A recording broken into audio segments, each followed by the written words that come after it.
உலகமெங்கும் பறந்து விரிந்திருக்கும் சாய் அன்பர்களுக்கு கோடி சாய்ராம். சாய் பாலா ஸ்டுடியோ சார்பாக சாய் பாலகிருஷ்ணன். நம்ம இந்த சாய் பாலா ஸ்டுடியோஸ் மூலமா நிறைய சாய்பாபாவுடைய கதைகள், லீலைகள் மற்றும் பஜன் பாடல்கள், இன்னும் நிறைய விஷயங்கள் நம்ம பேசியிருக்கோம் இந்த சேனல் மூலமா. அந்த வகையில் இன்னைக்கு இந்த வீடியோவில் சாய்பாபா யார், எங்கிருந்து வந்தார், இது எல்லாமே எல்லாருக்கும் தெரிஞ்ச விஷயம்தான். இருந்தாலும் நார்த்தில் ஒரு புகழ்பெற்ற ஜோதிடர் ஐயா ராஜு பணிக்கர் ஐயா வந்திருக்காங்க. இவர் நம்ம தகவல் தெரிஞ்சு நான் அவரை மீட் பண்ணேன். ஸோ இவர் சாய்பாபா அவதாரம் எப்படி வந்தது, எங்கு பிறந்தார் அப்படிங்கிற ஒரு சில டீட்டெயில்ஸ் சொல்றாரு. நம்ம அதை இன்னைக்கு இந்த வீடியோவில் பார்க்கலாம். நம்ம ஐயா, நீங்க அவரை பத்தி சொல்லுங்களேன். சாய்பாபா. ஓம் சாய்ராம். வணக்கம் மக்களே. என்னுடைய பேர் ராஜு பணிக்கர். நான் வடநாட்டில் மும்பை, கல்கட்டா இந்த மாதிரி மிகப்பெரிய இடத்துலாம் இருந்திருக்கிறேன். சாய்பாபா ஃபர்ஸ்ட் டைம் 1989 நான் சிரடி சாய்பாபா போயிருந்தேன். அப்போ சின்ன வயசு போகிறோம். அங்கே சுற்றி பதக்கு போனோம். அப்போ பக்தியெல்லாம் இது இல்லை, சின்ன வயசு போயிருந்தோம் 89. அப்போ அங்கே ஒரு சாமியார்கள்லாம் ரொம்ப உட்கார்ந்துருப்பாங்க. நாங்கள் சாப்பாடு போவோம், அங்கே தூங்குறோம், என்ஜாய் பண்ணுறது போகிறது, பிரசாதெல்லாம் ஃப்ரீயாக கொடுப்பாங்க. அப்போ சாய்பாபா அந்த அளவுக்கு பக்தியெல்லாம் இல்லை அங்கே. ஆனால் அந்த ஒரு சாமியார் வெளியில் ரோட்டில் உட்கார்ந்து, பிச்சைக்கார சாமி உட்கார்ந்துருப்பாங்க, ரொம்ப பேர் பண்டம்பரத்தில் உட்கார்ந்துருப்பாங்க. அவங்க எங்கள்கிட்ட உட்கார வச்சு சொன்னார், சாய்பாபா ரொம்ப சக்தியாக வந்தவர், நல்ல நீ படிப்ப, அந்த சாய்பாபா கோயிலுக்கு கும்பிட்டு போ தம்பி, நீ நல்லா ஆரோக்கியமாக இருப்ப, படிப்பளவர் நல்லா வரும் அப்படி சொல்லும்போது எங்களுக்கு நம்பிக்கை இல்லை. ஆனால் எப்படி கும்பிடணும், எப்படி வழிபடணும் அப்படின்லாம் அவர் எங்கிட்ட சொல்ல ஆரம்பிச்சார். அப்போ நாங்கள் அவர்கிட்ட கேட்டோம், ஃபர்ஸ்ட் இவர் யாரு, எந்த ஊர்ல இருந்து வந்தாரு, உண்மையிலே சாய்பாபா ஹிந்துவா இல்லை வேற ஏதாவது மதக்காரங்களா? அவரு எங்கள்கிட்ட சொல்லும் போது அந்த ஆளுக்கு எப்படின்னு ஒரு 95 ஏஜ் இருக்கும் அந்த ஓல்டு மேன். அவங்களுக்கு அந்த ஆளுக்கு நாங்கள் சாப்பாடு வாங்கி கொடுத்ததுனால தான் இந்த கதையெல்லாம் என்கிட்ட சொன்னாரு. சில பொருள் வாங்கி கொடுத்தோம். அப்போ அவருங்க என்ன சொன்னாங்கன்னா, சாய்பாபா ஒரு 15 வயசு அவர் வரும்பொழுது மகாராஷ்டிரா நாசிக் இடத்த அந்த ஊருக்குள்ள வர்றதுக்கு 15 வயசு மத்திய பிரதேசில இருந்து வந்தாருன்னு சொல்றாங்க. அதோட அவர் முஸ்லீமு அப்படின்னு அவர் சொல்றாங்க. இது அவர் சொல்லும் போது முஸ்லீம் அப்படின்னு 100% உண்டா இல்லை. ஆனா எப்போதும் மாலிக் மாலிக்னே சொல்லிக்கிட்டு இருப்பார். மாலிக், அல்லா மாலிக், அல்லா மாலிக் அப்படின்னு சொல்லுவார். ஸோ அதனால எங்களுக்கு என்ன தோணுதுன்னா, அவர் முஸ்லீமா இருக்கலாம். அவரு எம்மதமும் சம்மதம் அந்த கோட்பாடு அப்பவுமே சின்ன வயதுல இருந்து உண்டு. அதனால அவரு அங்க வந்த பிறகு பெரிய அதிசயத்தை உண்டு பண்ணி ரொம்ப பெரிய அந்த ஊர் மக்களுக்கு எல்லாத்துக்குமே பல நோய்கள் எல்லாம் குணப்படுத்திருக்காங்க. 1977 மனோஜ்குமார்னு ஒரு ப்ரொடியூசர், டைரக்டர், ஆக்டர், இவர் தான் அந்த படத்தை முதல் தரமா சாய்பாபா வச்சு அவர் எடுத்து விட்டாங்க. அதுக்கு ஒரு காரணம் என்ன, அவரு ரொம்ப கஷ்டமான காலத்துல நாசிக்ல ஒரு கோயில் இருக்குது, அங்க போங்க, நீங்க அங்க உங்களுக்கு ஒரு மாற்றம் உண்டாகும், ஃபைனான்சி நீங்க படம் ரிப்பீட் எடுக்கலாம் அப்படின்னு. ஐயா ஒரு நிமிஷம், இந்த மனோஜ்குமார் அப்படிங்கிறவரு தமிழ்நாடு சேர்ந்தவரா இல்ல? இல்ல, மனோஜ்குமார் மகாராஷ்டிரா, மும்பை சேர்ந்தவர், ஒரு நடிகர். ஓ சரி சரி. நடிகரோட ப்ரொடியூசரும் டைரக்டரும். அப்போ அவர் அங்க ஃபர்ஸ்ட் டைம் போயிருக்காங்க. அங்க போய் மனோஜ்குமார் அந்த சாய்பாபா வேண்டின உடனே அவங்களுக்கு ஒரு அதிசயமா அவர்களுக்கு ஃபண்ட் கிடைச்சிருக்குது, உதவி கிடைச்சிருக்குது. அப்புறம் மேஜிக்கலான மாதிரி ஒரு பணம், உதவி எல்லாம் கிடைச்சதுனால அந்த படத்தை அவர் ஃபர்ஸ்ட்ல நடிச்சு எடுத்த படத்தை முடிச்ச பிறகு அடுத்தது சாய்பாபா வச்சு அவர் கதையை எடுத்து விட்டாங்க. அதாவது சாய்பாபாவோட கதை, சாய்பாபா வாழ்க்கை வரலாறு எப்படி, உண்மையில வந்தது என்ன, அது இவருக்கு அந்த மனோஜ்குமார் அவர்களுக்கு உண்மையில நடந்த அதிசயத்தை தான் அவங்க ரியலா படம் எடுத்திருக்கிறாங்க. அதை விட ரொம்ப அதிசயம்லாம் நடந்திருக்குது. அங்க போற மக்கள் எவ்வளோ மக்கள் இருக்காங்க, ஆந்திரக்காரங்க இருக்கிறாங்க, மகாராஷ்டிரா, அங்க அக்கமுக்கு சூழ்ந்திருக்கு, எல்லாருமே அந்த கோயில்ல போயிட்டு வருவாங்க, அவங்களுக்கு அதிசயம் நடக்குது. இதுல எந்த மாற்றம் கிடையாது. நம்பிக்கை என்ன, சாய்பாபா கும்பிடக்கூடியவங்களும் சாய்பா கிட்ட போறவங்களும் எம்மதமும் சம்மதங்கிற ஒரு கோட்பாடு இருக்கணும். நல்ல ஒழுக்கம், வேற்றுமையே இருக்கக்கூடாது. சாய்பாபா உங்களுக்கு நல்ல உதவி செய்யணும், நல்ல அனுகிரகம் கிடைக்கணும் அப்படின்னா அவர்கிட்ட எல்லாரும் சமம் அப்படின்னு கொள்கை உள்ளவங்களுக்கு மட்டும்தான் அவர் அதிகபட்சமான உதவி செய்வார். நான் இந்த மதம், நான் அந்த மதம், வேறுபாடு இருக்கக்கூடாது கிடையாது. சரி சரி. நம்ம இந்து சாஸ்திரத்துல இந்து மதத்தை மாயக்காரன் கண்ணுன்னு சொல்லுவோம். கிருஷ்ணர் பகவானை ஆனா உண்மையிலே மாயக்காரன் அப்படின்னு சொன்னாலே சாய்பாபா தான். ஏன்னா மாயக்காரன் சொல்றதுக்கு 100% இருக்கு. நீங்க போனாரு ஒரு மேஜிக்கல் நடக்கும். யாரா இருந்தாலும் சரி, 10 வயசு குழந்தையில இருந்து 70 வயசு கிழவரனா இருந்தாலும் சரி, முதல் டைம் நீங்க சாய்பாபாட்ட போயிட்டு ஐயா எனக்கு உதவி பண்ணி எனக்கு இந்த பிரச்சனை அப்படின்னு நீ மனசார வேண்டிட்டனா உன் ஆத்மா அவர்கிட்ட சரண்டர் ஆகும். அதுக்கு பிறகு உனக்கு மேஜிக்கல் மாதிரி எல்லாமே நல்லதே நடக்கும். இது இன்னைக்கு நீங்களே பார்த்துருப்பீங்க, வடநாட்டுல இருந்து இங்க எப்படி வந்தார் சாய்பாபா. இன்னைக்கு தமிழ்நாடு முழுவதும் சாய்பாபா கோயில் முக்குக்கு ஒரு 10-20 அடிக்கு 1 கிலோமீட்டருக்கு கோயிலையும் இருக்குது. எல்லா இடத்துலயும் உங்களுக்கு சாய்பாபாக்களை பார்க்கலாம். அப்ப எப்படி நடக்குது, எப்படி வந்தது, எப்படி வருது நம்ம யோசிக்கலாம். உண்மையிலே என்னன்னா, நான் ஒருத்தன் பக்தியா இருக்கிறேன், சாய்பாட்ட வேண்டுறேன், எனக்கு இந்த பிரச்சனை தீர்த்து வைன்னு. அப்போ எனக்கு அதிசயத்தை பண்ண எனக்கு வரக்கூடிய பணமோ, எனக்கு கோடிக்கணக்கில் பணமோ லட்சக்கணக்கான பணமோ வந்துச்சுன்னா, நான் அது என்ன பண்றேன்னா ஒரு கோயிலை கட்டுறேன். அந்த நம்பிக்கையில கோயிலை கட்டுறேன். அங்க வர்ற பக்தர்கள் அவங்களுக்கு ஒரு நம்பிக்கையான காரியம் நடக்குது. இப்படிதான் எல்லா இடத்துலயுமே வந்து கோயில் கட்டுறாங்க. ஒரு 50 வருஷத்துக்கு முன்னாடியே தமிழ்நாட்டுல ஒரு கோயில் இருக்குது. அது எங்கயா இருக்கு? ரெட்டியார்பட்டின்னு ஒரு ஊர்ல அங்க வந்து சாய்பாபா கோயில் கட்டி இருக்கிறாங்க. ரெட்டியார்பட்டி அப்படிங்கிறது என்ன மாவட்டம்? என்னன்னா திருநெல்வேலி மாவட்டம் தான் நமக்கு இந்தியாவிலே, தமிழ்நாட்டிலே ஃபர்ஸ்ட் டைம் வந்து மும்பையில போய் தங்க போறவங்க, வேலைக்கு போனவங்க திருநெல்வேலி மாவட்டத்தில் உள்ளவங்க தான். திருநெல்வேலி காலத்துல தான் 1800 வருஷத்துக்கு முன்னாடி போயிருக்காங்க. 100 வருஷம் 150 வருஷத்துக்கு முன்னாடியே நம்ம தமிழ்நாட்டுல இருந்து எப்போ ட்ரெயின் விட்டாங்க அப்பத்துல இருந்து ஃபர்ஸ்ட் தமிழ்ல திருநெல்வேலி மக்கள் தான் போயிருக்கிறாங்க. அப்போ அவங்க தான் போன பிறகு அங்குள்ள அதிசயத்தெல்லாம் கண்டுபிடிச்சிருக்காங்க. சாய்பாபா, அங்குள்ள சந்த் மகாராஜுங்க எல்லாத்தையும். அதனால சாய்பாபா அவங்களுக்கு ஒரு விசேஷமான பலனை கொடுத்து அதிசயத்தை பண்ணதுனாலதான் ரெட்டியார்பட்டிங்கிற மாதிரி ஊர்ல போயிட்டு சாய்பாபா கோயிலை கட்டியிருக்கிறாங்க. சாய்பாபா கோயில் மற்ற இந்தியால எல்லா இடத்துக்கும் அதிகமா போனாலும் தமிழ்நாட்டுல அதிகபட்சமா ரீச் ஆயிருக்குது, அதிகமா வளர்ந்துக்கிட்டு. ஆமா ஆமா. அது காரணம் என்னன்னா நம்பிக்கை. நம்ம தமிழ் மக்களோட ஒவ்வொரு மனிதனும் முழுமையான நம்பிக்கை. கஷ்டம் வருது இல்லையா, எல்லா மனிதனும் கிரகத்தில் சூழ்நிலை தான் நமக்கு கண்ட்ரோல் பண்ணா. எல்லா கிரகங்கள் தான் மனிதரை வந்து வேலை செய்யுது. கஷ்ட நஷ்டம் எல்லாம் வரதெல்லாம் கிரகத்து மொழி தான். கடவுளும் ஒரு நம்பிக்கை இருக்குது, அந்த நம்பிக்கையெல்லாம் வாழ்க்கை வாழ்ந்துகிட்டு இருக்கோம். ஆனா எல்லாத்த விட இந்த கலிலோகத்துல பிறந்த சாய்பாபா ஒரு மேஜிக்கலா அவங்க கஷ்டத்தை போக்குறாரு. இதுதான் ஆச்சரியமானது. யாருனாலும் போங்க, நல்லவனுக்கு செய்வாரு, கெட்டவனுக்கு செய்வார். இதுதான் மேஜிக்கல். இவர் அப்படி இல்ல, இவன் கெட்டவன் இவனுக்கு பண்ண மாட்டான் அப்படிலாம் கிடையாது. இல்ல, அந்த கெட்டவனுக்கும் செய்யறாருன்னா அது எதனால செய்யறாரு? அதனால ஆத்மா தான். அத சொல்லுங்க. நல்லவனுக்கு உள்ள ஆத்மா இருக்கு, கெட்டவனுக்கும் ஆத்மா இருக்கு. அந்த ஆத்மாவை புரிஞ்சுக்கிற சக்தி அவருக்கு எப்படி? ஆத்மாக்காரன் சொன்னாலே அவரு ஆத்மா பிடிக்கிற வேலையை தான் வருது. யாரு போறவனும் சாய்பாபா பார்த்த உடனே அந்த ஆத்மா அவன்கிட்ட சரண்டட் ஆயிடுது. ஆத்மாக்காரன் வலிமையானவர். ஏன்னா அவர் மனிதனா பிறந்து மனித கஷ்டங்களை அறிஞ்சு கொண்டு இருந்ததுனால அவர் பிறந்த நேரத்துல கிரகங்கள் அமைப்பு, மேஜிக்கலான கிரக அமைப்பு நல்லா வலிமையா இருந்ததுனால ஒரு சாதாரண மனிதருக்கு ஆராசக்தின்னு நம்ம உடம்புல உள்ள மேக்னெட்டிக் பவர். இது ஒரு மனிதர்களுக்கு அதிகபட்சமா 1 அடி 2 அடி சாதாரணவர்கள் இருக்கலாம். ஆன்மீகவாதிகள் ஒரு 100 அடி இருக்கலாம். 100 அடியில இருந்து 200 அடி தூரம் அந்த ஆராசக்தி போகும்.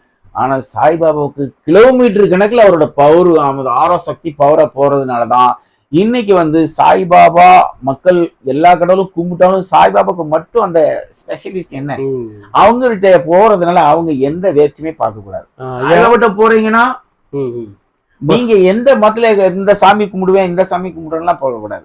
அங்க போறா சாய்பாபா கும்பிடுவது எம்மதமும் சம்மதம், அந்த மாதிரி நோக்கத்தோட போனாதான் உங்களுக்கு சாய்பாபா உடனே உதவி செய்வாரு. நீங்க ஒரு நிமிஷம், இந்த கிலோமீட்டர் அப்படிங்கிற சொல்றதுனால நான் அதை சொல்ல வரேன். அவர் வந்து அவருடைய சச்சரிதத்தில் எழுதியிருப்பாரு, என்னுடைய பக்தன் 7 கடலுக்கு அப்பால் இருந்தாலும் நான் அறிந்து கொள்வேன் அவனை. இல்ல, அது கரெக்ட். ஐயா சொல்றது, பாபா சொல்றது கரெக்ட் தான். ஆனா நான் என்ன சொல்றேன்னா ஆராசக்தி அவருக்கு வந்து அளவு கடந்த தூரத்துல போகும். அந்த மேக்னெட்டிக் பவர் வந்து எல்லாரும் சாதிக்க முடியாது. இப்ப வள்ளலாரும் உண்டு, கேள்விப்பட்டிருக்கேன். நான் இன்ன வரைக்கும் அங்க போனது கிடையாது. ஆனா என்னன்னா ஆன்மீக நார்மலான மனிதனுக்கு வந்து ஒரு அடி தூரத்துல நம்மளோட ஆரா வந்து நல்ல, அதுலயும் நெகட்டிவ் சக்தியா பாசிட்டிவாங்கிறது வித்தியாசம் இருக்குது. நெகட்டிவ் அப்படின்னு நம்மகிட்ட யாரையும் வர விடாது, கெட்டதா தான் நடக்கணும். பாசிட்டிவான ஆரம் இருக்கும்போது நம்மளை யாரும் பக்கத்துல வரும்போது நம்மள்கிட்ட வந்து விரும்புவாங்க பேசுறதுக்கு. அந்த ஆரா சக்தியை வளர்ப்பதுக்காண்டி பல மெடிடேஷன் யோகாலாம் பண்ண வேண்டியிருக்குது. ஆனா சாய்பாபா பிறக்கும் போதே பிறந்த பிறவிலேயே ஒரு தெய்வ அனுகிரகமா பிறக்கணுங்கிறதுனால இயற்கையாவே கிரகங்கள் அவருக்கு அவ்வளவு பவர் கொடுத்துருக்காரு. அதனாலதான் அவர் இவ்வளவு தூரத்துல இருந்தாலும் அவரோட மேக்னெட்டிக் பவர் மத்தவங்களை இழுக்குது, அவங்க கஷ்டத்தை துயரத்தை போக்குது. அவ்வளவு சக்தி வாய்ந்தது சாய்பாபா. நீங்க சாய்பாபா கும்பிடும் போது முதல் டைம் நல்ல எண்ணத்தோட போகணும். அதோட நீங்க சாதாரண மனிதரை ஒன்னு நீ எப்படி நினைக்கிறியோ அதே மாதிரி பக்கத்துல நினைக்கணும். இவன் யாரு, வேற ஜாதிக்காரன், இவன் நல்லவன் இல்ல, இவன் வேற ஜாதி, அப்படி வேற்றுமை பண்ணீங்கன்னா சாய்பாபா உங்களுக்கு உதவி செய்ய மாட்டார். எல்லாரும் நல்ல மனிதர்கள், எல்லாரும் மதிக்கணும். எல்லா ஆத்மாவும் ஒரு கடவுள், ஒரு மனிதன் உள்ள ஆத்மா கடவுள் தான், நீங்க அவளை மதிங்க. அப்படி இருந்தா மட்டும்தான் சாய்பாபா உங்களுக்கு இறங்கி உங்களுக்கு வேலை செய்வாரு. நான் இவ்வளவு நாள் கும்பிட்டுக்கிட்டு இருக்கேன், சாய்பாபா எனக்கு ஒண்ணுமே பண்ண மாட்டேங்காருன்னா உன் உடம்புல அழுக்கு இருக்கு. உன் எண்ணங்களை மாத்து. உன்னோட எண்ணத்தை நீ மாத்துனா சாய்பாபா தன்னாலே வீடு தேடி வருவாரு. நீங்க வீடு தேடி வருவாரு. இந்த கண்ணை எப்படி பாரு, இதே மாதிரி இந்த கண்ணை பாரு. நீ வேற்றுமை பார்க்காத. நீ எப்படி ஒண்ணு மேல அன்பு செலுத்துறியோ அதே மாதிரி மத்தவங்க மேலேயும் நல்ல மனிதர்கள். இவன் பிச்சாக்காரன் இவேலையே இப்போ அந்த வேற்றுமை வரக்கூடாது. உள்ள குரோதம் இருந்தாலே இவர் ஆத்மாக்காரன், நல்ல ஆத்மா. அதாவது நீ உண்மையாவே இருந்தனா உனக்கு கண்டிப்பா தேடி சாய்பாபா உனக்கு உதவி செய்வாரு. அது உண்மைதாயா. இப்போ அவர் மனிதர்கள்ட்ட எந்த அளவுக்கு அன்பு காமிக்கிறோ அதே மாதிரிதான் எல்லா ஜீவராசிகளிடையும் அவர் அன்பு காமிக்கிறத நம்ம படிச்சிருக்கோம். கண்டிப்பா. இன்னொரு விஷயம் அவரை பைரவரை அவர் எப்பவும் கூட வச்சிருக்காரு. அதுக்கு பைரவர் என்னன்னா அஷ்ட பைரவர், கால் பைரவர், அஷ்ட பைரவர் இருக்கு. அந்த பைரவரோட மெயின் ஸ்பெஷாலிட்டி என்ன அப்படின்னா இந்த நவ கிரகங்களோட செயல்பாடு இந்த பைரவ ஆண்ட்ராய்ட்ல கொடுக்குறாங்க. இந்த பைரவர் தான் மனிதர்களுக்கு தண்டனை கொடுக்கறது. நீங்க எப்பங்க 7.5 சனி ஒரு மனிதனுக்கு வரும்போது அவங்களுக்கு கஷ்டத்து துன்பம் துயரங்கள்லாம் ஏன் வருதுன்னா அவனோட கர்மா என்ன இருக்கு, அதுக்கப்புறம் அவன் தண்டனை அணிக்க வரான். அப்ப இந்த பைரவர்ல அஷ்ட பைரவர்ல இருக்க அந்த ஒரு பைரவம் உடம்புல போயிருவாங்க. அவங்களுக்கு இருக்கும்பொழுது அவங்களுக்கு அந்த மாதிரி கஷ்டங்களும் துன்பமும் துயரங்கள் எல்லாம் வந்துகிட்டே இருக்கும். அந்த பைரவரும் ஆத்மாக்காரன் தான். ஒவ்வொரு பைரவருக்கும் ஒவ்வொரு நோய் கொடுப்பான். இப்ப 7.5 சனியில ஒருத்தருக்கு டயபிட்டிஸ் நோயில சாகணும்னா அந்த டயபிட்டிஸ் நோயோட ஆத்மா உடம்புல இறக்கிடுவாரு பைரவர். அந்த ஆத்மா சாகுது வரைக்கும் இந்த டயபிட்டிஸ் நோயில் ஆத்மா உடம்புலே இருக்கும். ஒரு மனிதர் உடம்புல 500 ஆத்மா, நார்மலான மனிதன் 500 ஆத்மா நம்ம உடம்புல இருக்கலாம். அது நல்ல ஆத்மா இருக்கலாம், கெட்ட ஆத்மா இருக்கலாம். இப்ப நீங்க நல்லா யோசித்து பாருங்க. ஒரு குடிகாரன் இருக்கான், அவன் குடிகார உடம்புல குறைஞ்சபட்ச ஒரு 300 ஆத்மா இருக்கும். ஏன்னா அவன் தான் போதைக்கு அடிக்ட் ஆயிடுவான். போதை அவன் இருக்கிற ஆத்மாவும் போதை எஃபெக்ட் ஆகும். அப்ப அவனுக்கு காசே தேவையில்லை. குடிக்குன்னு நினைச்சா எங்க இருந்தாலும் ஒருத்தவனுக்கு சரக்கு வாங்கி கொடுத்துருவோம், குடிச்சிருவான். அதனாலதான் நம்ம எண்ணங்கள் நம்ம என்ன செய்யறோமோ அந்த மாதிரி சம்பந்தப்பட்ட ஆத்மாக்கள் தான் நம்ம கூட இருக்கும். எப்பொழுதுமே சாய்பாபா பத்தி திங்க் பண்ணிக்கிட்டு அப்ப சாய்பாபா சம்பந்தப்பட்ட ஆத்மாக்கள் நம்ம கூட இருக்கும். எப்பொழுதுமே முருகா முருகா முருகா சிந்தனை பண்ணா முருகனோட ஆத்மா அங்க சொல்ற பக்தர்கள், இறந்து போன பக்தர்கள் எவ்வளவு பேர் அந்த ஆத்மா பூரா என் உடம்புல இருக்கும். அவன் சிந்தனைகள் நேர்மையாகும். ஒரு தவறான சிந்தனை பண்ணிக்கிட்டு இருக்க இளமையான ஒரு 16 வயசுல இருந்து ஒரு 25 வயசுக்குள்ள ஒரு பசங்க மொபைல்ல அடல்ட் மூவி படம், கெட்ட படம்லாம் அப்படி பார்த்துக்கிட்டு இருக்காங்கன்னா அவன் உடம்புல ஒரு தீய சக்தியான ஆத்மாக்கள் தான் இருக்கும். அப்படி கெட்ட ஆத்மா இருந்தா மட்டும்தான் அந்த மாதிரி செயல்படும். அப்ப காமேச்சைகளை தூண்டுறதுக்கு காரணம் என்னன்னா நம்ம உடம்புல உட்கார்ந்துருக்க ஆத்மாக்கள். நல்ல ஆத்மா இருந்தா அப்படி செயல்படாது.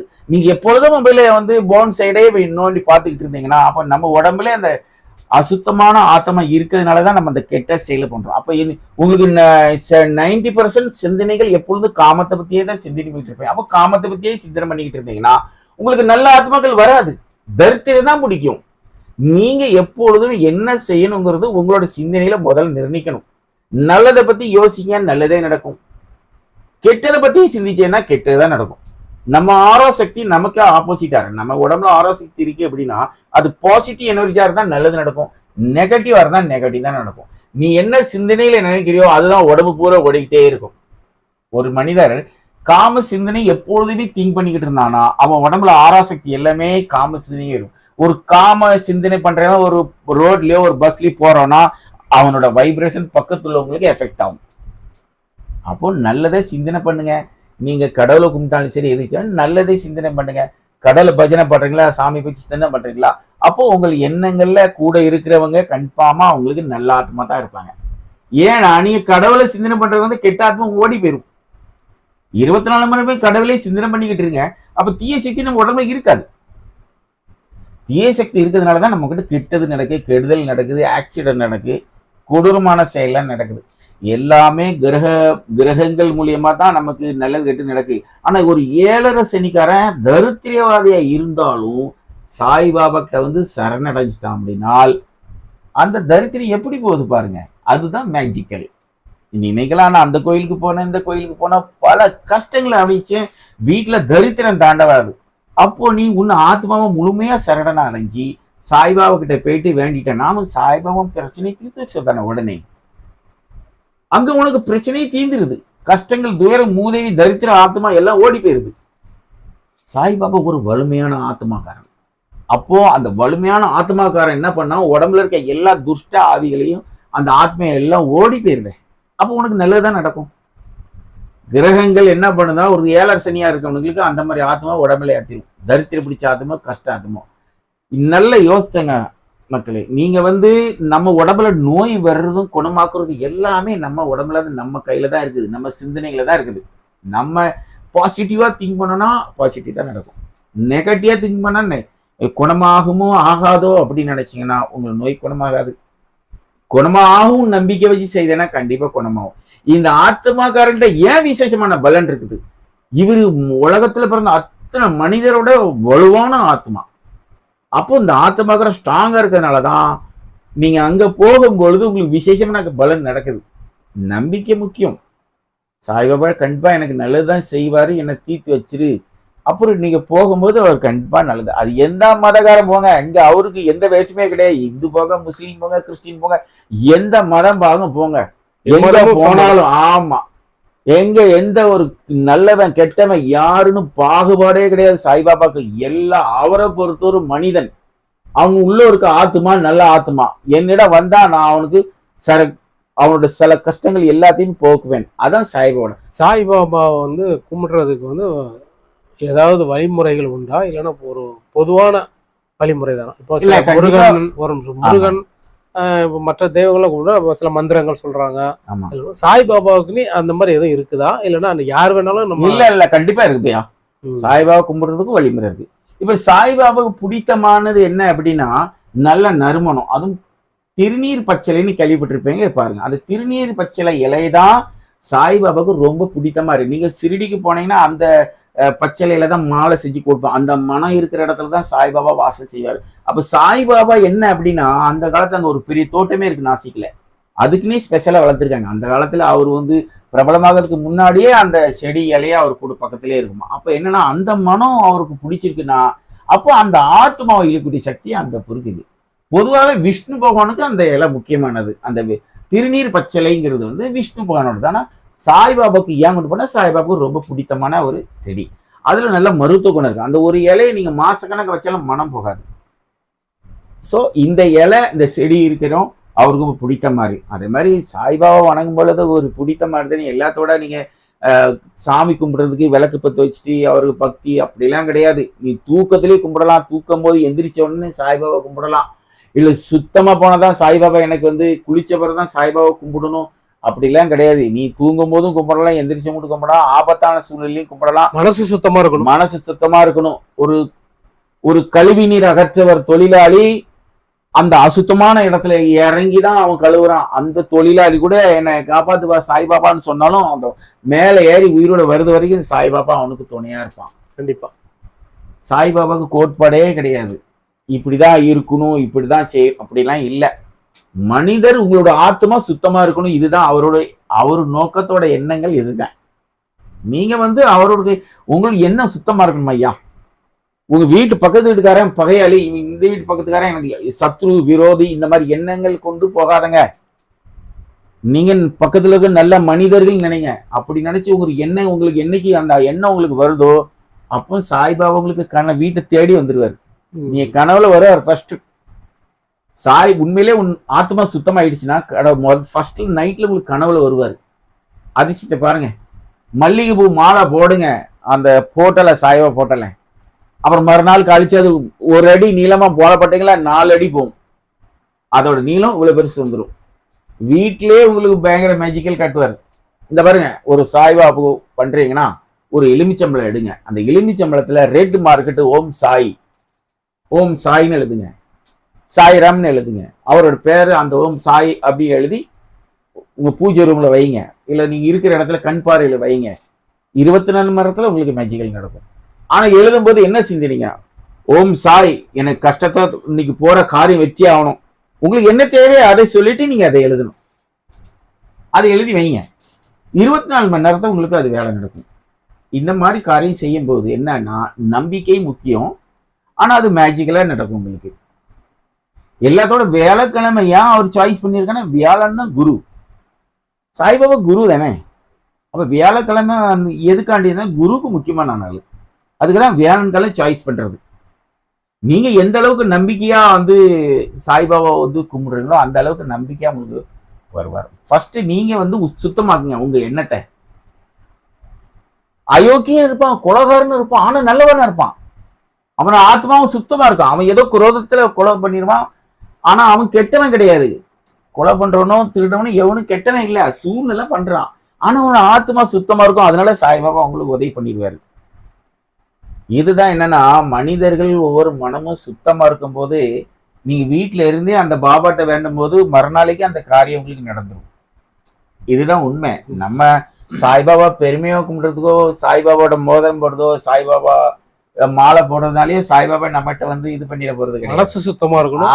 உங்களோட மனது சுத்தமா இருக்கணும். அவருக்கு பிடித்தமான சில விஷயத்த நீங்க ஃபாலோ பண்ணணும். சாய்பாபா நீங்க கும்பிடுறீங்கன்னா கன்ஃபார்மா ஒரு எலுமிச்சம்பழத்துல சாயோட பெயர் எழுதி வைக்கணும். ரெட் மார்க்கெட், சிகப்பு மார்க்கெட் எழுதி வைக்கணும். அது மாதிரி திருநீர் பச்சளை இலை இருக்கணும். அந்த திருநீர் பச்சளையில ஒரு இலையில கூட நீங்க ஓம் சாய்ராம் அப்படின்னு எழுதி கூட வச்சாலும் வேலை நடக்கும். அந்த பச்சளை மனம் உங்க வீட்டுல அடிக்கணும். அப்படி அடிக்கும் போது சாய்பாபா மட்டும் கிடையாது, நல்ல ஆத்மாக்கள் எல்லா ஆத்மாக்களும் வர ஆரம்பிச்சிருவாங்க. ஏன்னா இது எல்லாமே நவகிரகங்களோட கட்டுப்பாட்டுல தான் இருக்குது. பொதுவாகவே சாஸ்திரத்துல விஷ்ணு பகவானுக்கு உகந்ததுதான் அந்த திருநீர் பச்சளை. ஆனா நம்ம தமிழ்நாட்டுல எந்த கோயிலையும் நான் பார்த்தது இல்லை, இங்க கோயிலையும் போட்டது கிடையாது. ஏன்னா சிறுடி சாய்பாபால ஃபுல்லாவே அதுலதான் மாலையே போடுவாங்க.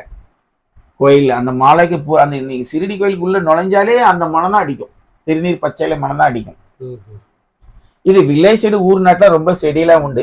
விசேஷமான ஒரு சில இடத்துல வச்சிருப்பாங்க. ஆனா நீங்க அதை எடுத்து வீட்டுல வளங்க.